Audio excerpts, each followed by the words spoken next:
ભણશે ગુજરાત તો આગળ વધશે ગુજરાતના સૂત્ર સાથે આણંદ જિલ્લાના ભાલેજ સારસા રોડ પર નવીન બ્રિજના બાંધકામમાં 7 થી 8 વર્ષના બાળક પાસે કામ કરાવવાનો ગંભીર બનાવ સામે આવ્યો છે। ભાલેજથી સારસા જોડતા માર્ગ પર બ્રિજનું કામ ચાલી રહ્યું છે ત્યાં રાજ નામના નાના બાળકને કાળઝાળ ગરમીમાં કામ કરતો વિડીયો કેમેરામાં કેદ થયો છે। બાળકને બાંધકામની જગ્યાએથી મીડિયાવાળાઓએ પૂછપરછ કરતા તરત જ ત્યાંથી હટાવી દેવામાં આવ્યો। પ્રશ્ન ઉઠે છે કે એસી રૂમમાં બેઠેલા અધિકારીઓ, એન્જિનિયરો, કોન્ટ્રાક્ટર અને સંબંધિત એજન્સીઓ શું ઊંઘમાં છે? શું તેઓ સ્થળની મુલાકાત લે છે?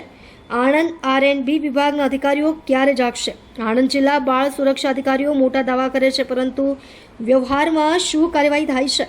ગાંધીનગરના ઉચ્ચ અધિકારીઓ હવે પગલાં લેશે? હવે આવનારો સમય જ બતાવશે કે આ કેસમાં કાર્યવાહી થાય છે કે પછી ફરીથી માત્ર વાતો જ થાય છે। બાળ મજૂરી અટકાવવા કડક પગલાંની માંગ ઉઠી રહી છે।